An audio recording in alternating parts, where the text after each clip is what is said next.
Mari kita berdoa. Bapa di surga tetapi juga hadir di tengah-tengah kami. Kami ingin mempersembahkan ibadah kami pagi ini Tuhan. Jemaat Tuhan GKMI Eklesia yang tersebar di beberapa tempat, keluarga demi keluarga, tapi juga kelompok-kelompok keluarga. Sertai kami semua Tuhan, supaya ibadah kami ini sungguh berkenan kepada Tuhan, dan Tuhan juga berkenan memberkati kami. Siapkan hati kami menjadi tanah yang baik untuk benih firman-Mu boleh hidup, tumbuh dan juga berbuah dalam hidup kami. Ampuni dosa kami dan sucikanlah hati kami. Dalam nama Tuhan Yesus. Amin. Firman Tuhan yang saya ambil untuk mendukung tema pada pagi hari ini terambil dari Mazmur 23. Mazmur 23. Saya bacakan bagi saudara sekalian. Tuhan gembalaku yang baik. Mazmur Daud. Tuhan adalah gembalaku, takkan kekurangan aku. Ia membaringkan aku di padang yang berumput hijau. Ia membimbing aku ke air yang tenang. Ia menyegarkan jiwaku. Ia menuntun aku di jalan yang benar oleh karena namanya. Sekalipun aku berjalan dalam lembah kekelaman, aku tidak takut bahaya, sebab Engkau besertaku. Gadamu dan tongkatmu itulah yang menghibur aku. Engkau menyediakan hidangan bagiku di hadapan lawanku. Engkau mengurapi kepalaku dengan minyak. Pialaku penuh melimpah. Kebajikan dan kemurahan belaka akan mengikuti aku seumur hidupku. Dan aku akan diam dalam rumah Tuhan sepanjang masa. Jemaat yang dikasihi oleh Tuhan, dimanapun Anda berada. Tema firman Tuhan pada pagi hari ini saya beri, hanya dekat Allah saja aku tenang. Hanya dekat Allah saja aku tenang. Jemaat yang dikasihi oleh Tuhan Yesus. Ketika virus corona mulai merebak atau mulai muncul di Wuhan Desember 19 dan dengan cepat merambah kemana-mana, kita bersyukur karena baru bulan Maret 2000 masuk ke Indonesia. Sedemikian cepat pula virus ini merambah negara kita. Dan dalam waktu 3 bulan juga sudah merambah hampir semua provinsi dan kota serta kabupaten di Indonesia. Puluhan ribu sudah menjadi korban daripada virus ini. Kita tetap masih mengucap syukur karena selama 3 bulan itu tidak seorang pun dari anggota atau warga jemaat GKMI di seluruh Indonesia yang berjumlah lebih dari 25.000. Tidak seorang pun yang saya mendengar terkena virus ini. Tapi kita cukup terkejut ketika mendengar 2 minggu yang lalu ada seorang hamba Tuhan, seorang pendeta dari salah satu gereja GKMI di Jawa Tengah yang menjadi korban dari virus ini. Dia dirawat di sebuah rumah sakit di sana, dan puji Tuhan dalam waktu 20 hari setelah itu dia dinyatakan sembuh. Bagaimana pengalaman dia ketika mengalami virus ini dan bagaimana sikap dia ketika dia ada di rumah sakit.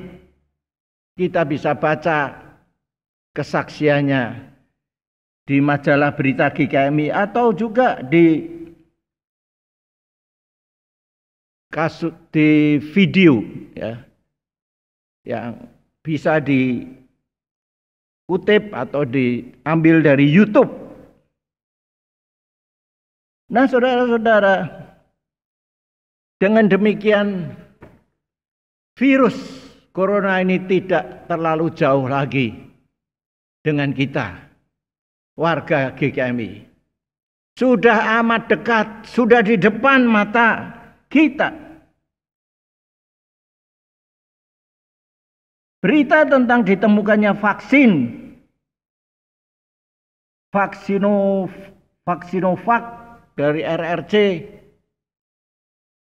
seharusnya tidak membuat kita mengendurkan diri dari kewaspadaan dan kehati-hatian kita.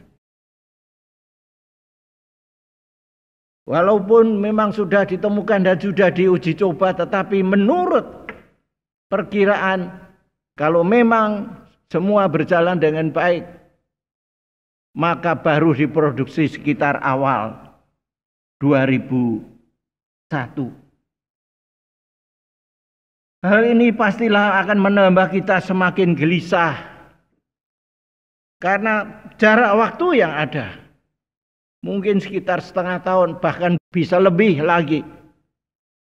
Sedangkan pertambahan jumlah korban dari virus ini bertambah secara deret ukur.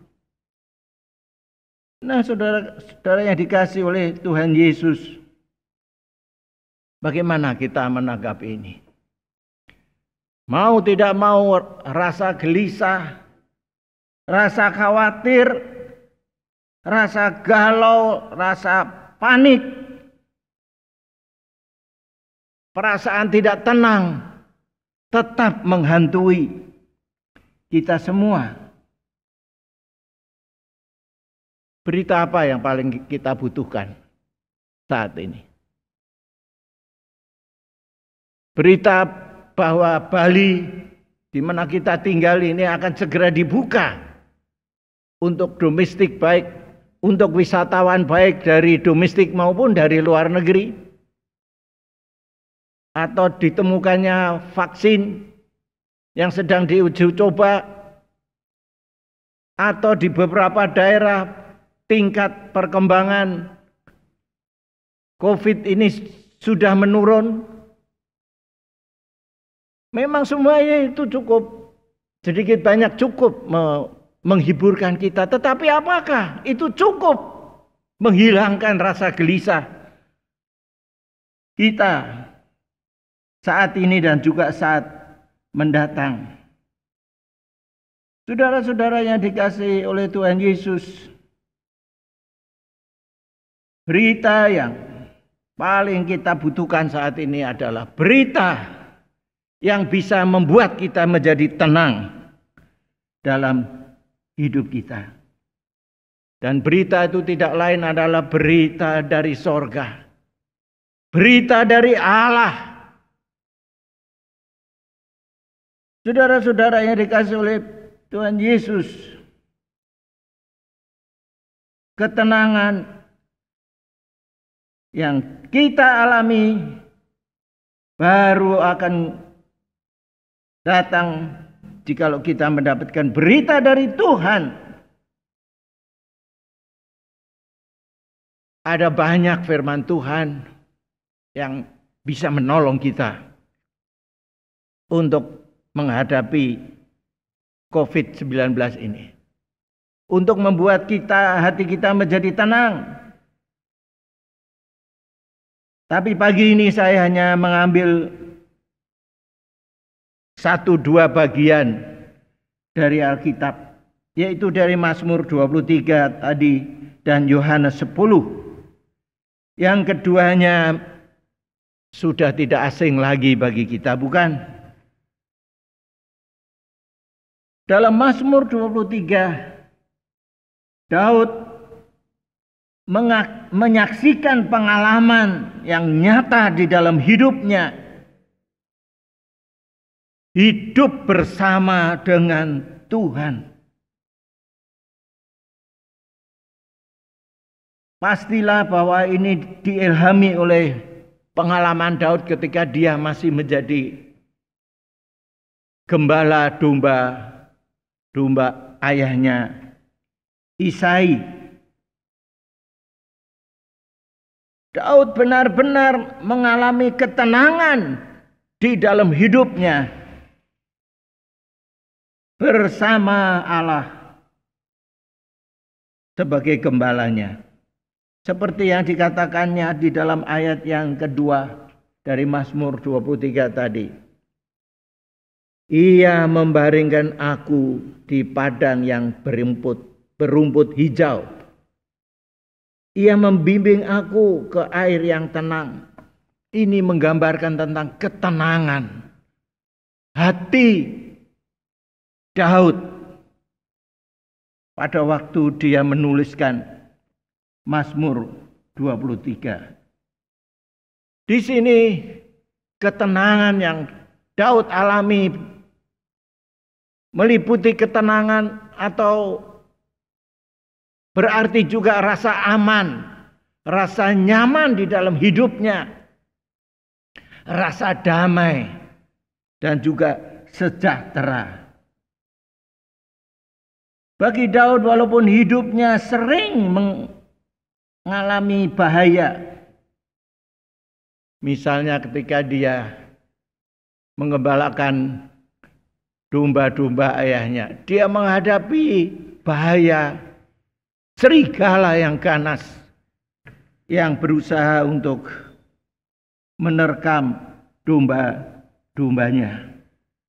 Atau ketika dia menjadi prajurit daripada Raja Saul, dia menghadapi tentara Filistin yang berperang melawan tentara Israel.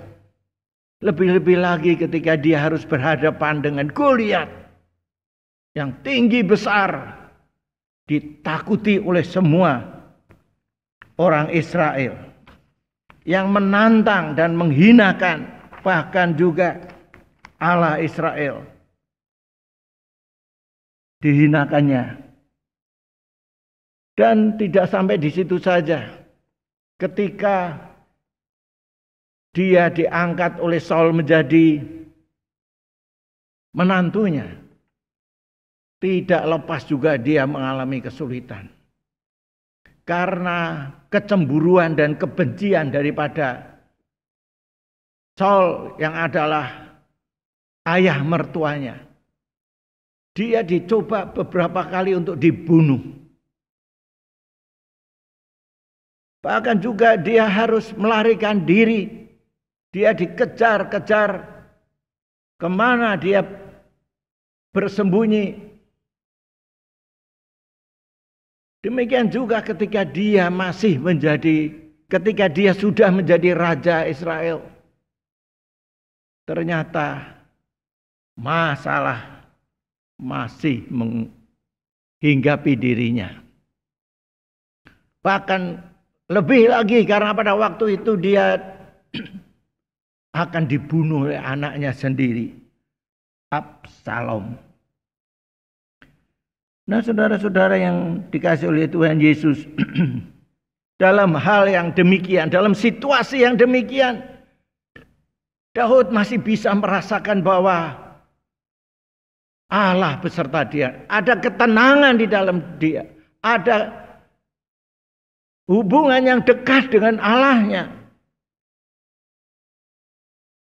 Nah, saudara-saudara, itulah rahasia Itulah rahasianya bagaimana Daud bisa merasakan ketenangan di tengah-tengah masalah yang bertubi-tubi dan ancaman dalam hidupnya. Kuncinya hanya pada hubungan Daud dengan Allahnya yang sedemikian dekat, yang indah, yang intim, yang harmonis,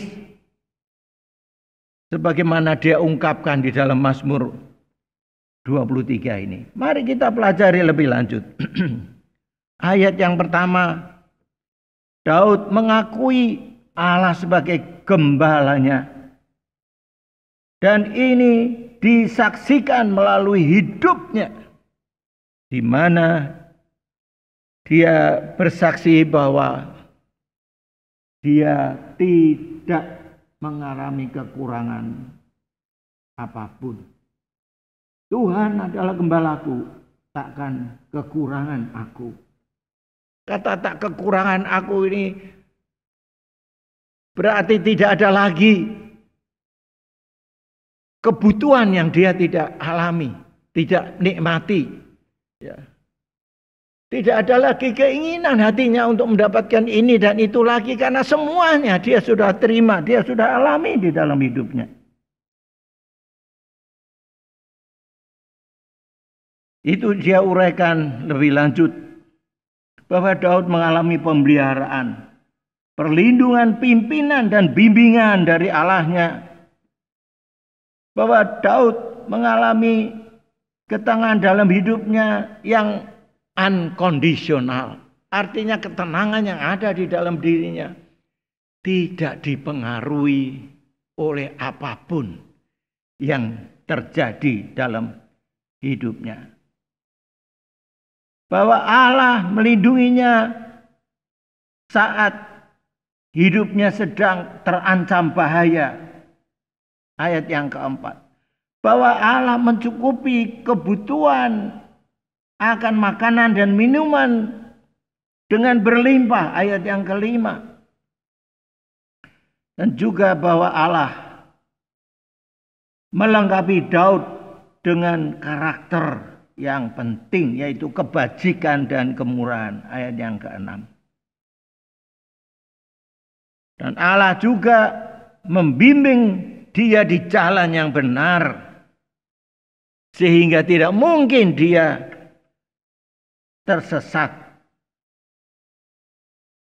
Dan akhirnya, last but not least, Allah mengaruniakan Daud persekutuan dirinya, diri Allah sendiri dengan dia.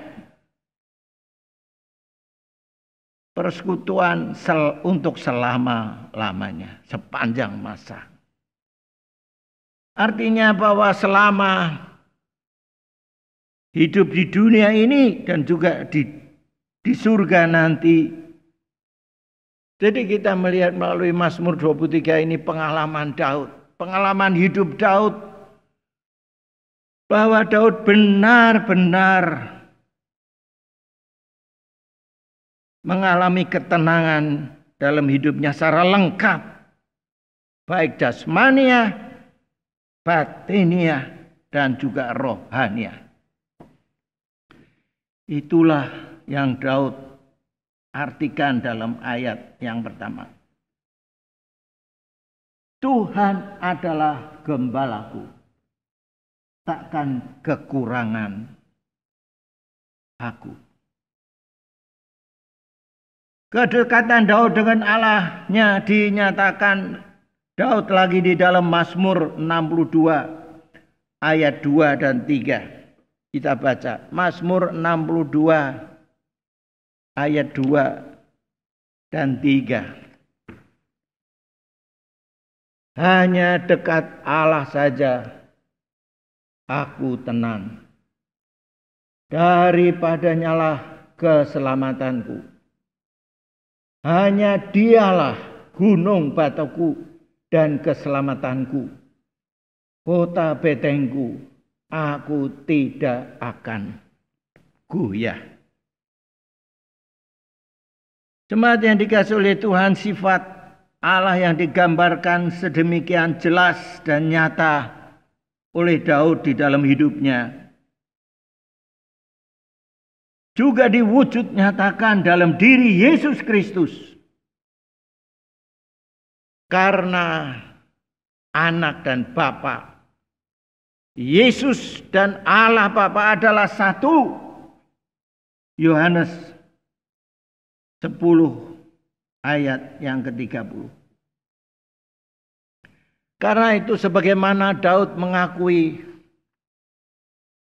Allah sebagai gembalanya, demikian juga kita yang mengakui dan menerima Yesus sebagai gembala dan kita sebagai domba-dombanya. Maka kita pun dapat mengalami ketenangan yang lengkap seperti yang Daud alami dalam hidup kita. Seperti dikatakan di dalam Yohanes 10 ini. Nah, bagaimana supaya kita dapat mengalami seperti yang Daud alami di dalam hidupnya? Jawabannya sekali lagi hanya satu, yaitu hidup dekat dengan Allah. Dan dalam hal ini juga hidup dekat dengan Yesus. Bagaimana menggambarkan hal itu? Mari kita pelajari Yohanes 10 tentang gembala yang baik ini. Tentang hubungan antara gembala dan domba-dombanya. Di sini dikatakan bahwa domba-domba mendengarkan suara gembala, ayat yang ketiga. Gembala memanggil domba-domba menurut nama masing-masing, juga ayat yang ketiga. Domba-domba berjalan mengikuti pimpinan daripada sang gembala, ayat yang keempat. Gembala menuntun domba-dombanya untuk mendapatkan makanan, ayat yang ke-9. Gembala memelihara dan melindungi domba-dombanya. Ayat 10 dan 11. Dan gembala mengenal domba-dombanya dan domba-domba mengenal gembalanya. Ayat 14. Semua ini terjadi hanya jikalau hubungan gembala dengan dombanya sedemikian erat. Dan itulah sebenarnya yang harus Anda dan saya lakukan untuk bisa mendapatkan ketenangan di dalam hidup, ketenangan yang sebenarnya. Karena dua-duanya di dalam Mazmur 23 yang dialami oleh Daud, demikian juga oleh murid-murid Yohanes pasal yang ke-10 tadi, sudah meyakinkan kita sebagai domba-domba Allah, untuk kita pun dapat mengalami ketenangan dalam hidup kita. Yaitu hanya bila kita hidup dekat dengan Allah. Nah, bagaimana prakteknya hal ini? Sebenarnya ini sudah sering kali disampaikan, dikhotbahkan oleh para pendeta dan para pengkhotbah yang lain. Saya sebutkan minimal ada 5 cara yang dapat kita lakukan untuk hidup dekat dengan Allah. Yaitu pertama, rajin beribadah. Mengapa beribadah? Karena pada saat kita beribadah sebenarnya kita masuk ke dalam ruang Maha Kudus, di mana Allah yang Maha Kudus hadir. Jadi pada waktu kita beribadah sebenarnya kita mendekatkan diri kepada Allah yang Maha Kudus. Ibrani 10 ayat 25. Cara yang kedua adalah kita tekun berdoa. Doa merupakan komunikasi antara kita dengan Allah. Dan doa juga merupakan satu saran di mana kita bisa dekat dengan Allah, karena dikatakan bahwa Allah hanya sejauh doa. Yang ketiga, kita dapat mendekati dekat dengan Allah melalui tekun membaca firman Tuhan. Pada waktu kita mendengarkan firman Tuhan atau membaca firman Tuhan, itu berarti kita mendengar suaranya. Bagaimana kita bisa mendengar kalau tidak dekat, bukan? Itu mudah sekali untuk kita mengerti. Mendengar suaranya dengan jelas, bukan hanya sayup-sayup atau tidak jelas. Kalau tidak jelas itu menunjukkan bahwa kita tidak hidup dekat dengan Allah. Sama kalau kita berbicara dengan seseorang, kalau kita berjauhan pasti apa yang dikatakannya terdengar tidak jelas. Yang keempat adalah rajin melayani Tuhan. Karena dengan melayani Tuhan dan gerejanya, kita mendekatkan diri kepada yang kita layani, bukan? Bagaimana kita bisa melayani seseorang kalau kita tidak dekat dengan dia? Contohnya Maria yang mau mengurapi Yesus dengan minyak. Maka dia mendekat kepada Yesus dan mengurapi kepalanya atau mengurapi kakinya. Demikian juga kita. Kalau kita mau melayani Tuhan dalam bidang apapun, dalam cara apapun, itu berarti kita harus dekat dengan Tuhan, dengan Allah, dengan gereja yang kita layani. Dan yang kelima, kita dekat dengan Allah melalui puji-pujian dan pengucapan syukur. Dikatakan di dalam Efesus 4 ayat 6, maka dengan puji-pujian dan pengucapan syukur, maka damai sejahtera Allah akan memenuhi hati dan pikiran kita. Nah, saudara-saudara yang dikasihi oleh Tuhan Yesus, inilah 5 cara yang dapat kita lakukan untuk mendekatkan diri kita kepada Allah, sehingga akan mendatangkan ketenangan dalam hati dan hidup kita. Di samping itu jelas bahwa ada berkat-berkat ekstra, ada berkat-berkat yang lain yang diterima oleh seseorang yang dekat dengan Allah. Sama seperti domba-domba yang dekat kepada gembalanya, dia akan mengalami berkat-berkat khusus atau berkat-berkat ekstra. Antara lain, dia akan peka, akan lebih peka atau lebih jelas, lebih mudah mendengar suara gembala. Dia akan lebih mudah untuk berbicara kepada gembalanya dalam hal ini kepada Tuhan. Dia akan mendapatkan makanan atau rezeki ekstra karena gembala itu berjalan di depan.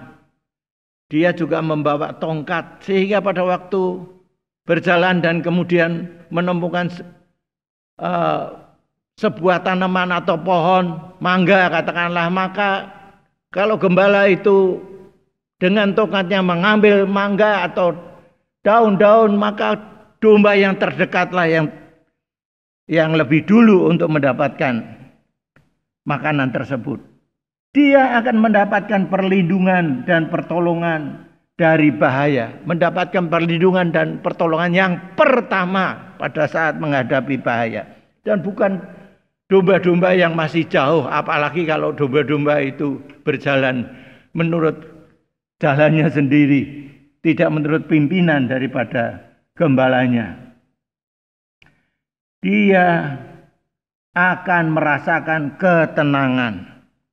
Karena hidup dengan gembala, maka domba-domba itu akan merasakan ketenangan, kenyamanan, kedamaian. Dengan rasa yang demikian, orang-orang percaya yang hidup dengan Tuhan, dengan Allah, maka hal itu akan meningkatkan imunitas tubuhnya sehingga lebih kuat dan lebih tahan menghadapi virus. Jemaat yang dikasihi oleh Tuhan, hari Senin yang lalu kita cukup dikejutkan dengan berita musibah yang menimpa 2 orang remaja. Satu remaja, satu pemudi, cucu dari Bapak Evangelis Andreas Kristande, hamba Tuhan senior dari GKMI di Pantai Seminyak. Saya tak bisa membayangkan bagaimana sedih hati orang tuanya yang menyaksikan kedua putra-putrinya ini meninggal di depan matanya sendiri. Demikian juga pastilah kakek neneknya atau opa dan omanya Pak Andreas Kristande akan merasa sedih sekali. Tidak bisa saya bayangkan sekaligus kehilangan 2 anak, sekaligus kehilangan 2 cucu. Tetapi ketika saya membayangkan hal ini, saya teringat akan peristiwa yang hampir serupa. Peristiwa yang hampir saja menimpa anak kami di Sinatalia. Ini terjadi semasa kami masih melayani sebagai perintis dan gembala jemaat Gereja Minuni di Singapura. Kalau tak salah itu tahun 1996 atau 97. Kami mengikuti retreat dari para misionari utusan Injil dari gereja-gereja Mennonite yang melayani di Asia Tenggara. Dan saya mewakili dari Indonesia utusan Injil yang dikirim oleh GKMI. Kami mengadakan retreat itu di sebuah camp center di Chiang Mai di sebelah utara, tapi bukan di kotanya, masih agak masuk ke dalam. Retreat itu berlangsung 2 malam 3 hari. Ketika retreat itu sudah selesai dan sebagian besar dari pesertanya sudah meninggalkan camp itu, tinggallah saya, istri dan anak kami, Desi. Kami masih menunggu dan beberapa teman yang lain yang masih ada saat itu. Kami sedang menunggu kedatangan dari teman kami, orang Thailand yang akan menjemput kami. Dan ketika teman kami, suami istri datang, saya dan istri sedang berbicara-bicara dengan mereka dan kami sudah siap untuk pulang. Kemudian kami berusaha untuk mencari atau mengambil Desi dari kamar. Ternyata dia tidak ada. Kami bingung kemana dia. Kami masuk dari satu kamar ke kamar yang lain, tetapi juga tidak ada. Kami mencari di sekitar camp itu, tidak ada juga. Kami bingung sekali bagaimana bisa. Sebenarnya anak kami di sini baru beberapa bulan yang lalu mulai belajar berjalan.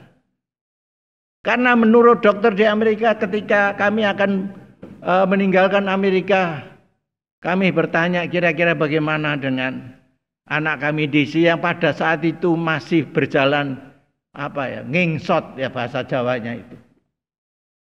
Jadi dengan paha, tidak berjalan seperti biasa. Padahal dia sudah umur 8 tahun. Dan dokter mengatakan tidak bisa. Ini tulang kakinya lemah. Dia baru bisa berjalan nanti setelah bertumbuh dewasa. Waduh, kami sudah sedih. Tapi mujizat terjadi pada waktu kami di Singapura. Ya, tidak sampai 1 tahun ternyata dia bisa berjalan. Luar biasa. Kami senang sekali. Tetapi pada saat itu ketika dia tidak bersama dengan kami khawatir. Bagaimana dia yang baru belajar berjalan beberapa bulan bisa meninggalkan camp itu, padahal di sekitar camp itu semak-semak semua. Kami sudah khawatir ini. Apa yang akan terjadi dengan anak kami? Apa ada kemungkinan dia akan masuk dalam parit, dalam lubang? Mungkin saja dia akan bertemu dengan binatang berbisa, akan digigit oleh ular, karena itu semua semak-semak begitu. Tidak. Tidak ada jalan yang merata, tidak. Lalu kemudian kami kira-kira ada 10 orang itu disebar. Ada yang berjalan kaki, ada yang naik motor mencari kemana DC berada. Saya sendiri tinggal masih di camp itu bersama dengan teman kami. Terus terang kami merasa khawatir. Tapi hati kami tetap tenang. Saya tetap yakin bahwa Desi adalah anak yang sudah dikaruniakan kepada kami untuk kami pelihara, untuk kami kasihi, untuk kami bimbing. Dia sudah menjadi anak kami, bahkan kami kasih lebih daripada seandainya kami punya anak sendiri. Dan saya bertiga dengan teman kami hanya bisa berdoa, berserah kepada Tuhan.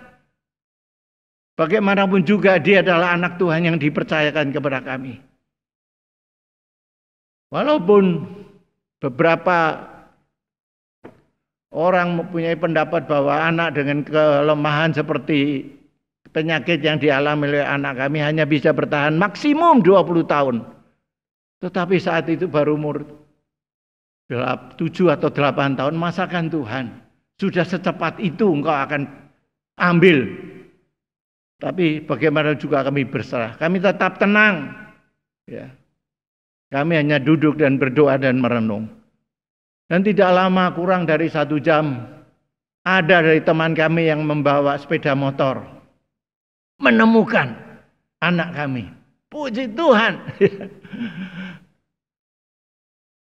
Dia mendapatkan anak kami kira-kira sudah berjalan hampir 2 kilo dari camp itu. Dan dia duduk di tengah semak-semak, mungkin karena kecapean. Ya. Atau mungkin sudah tidak tahu lagi dia harus kemana.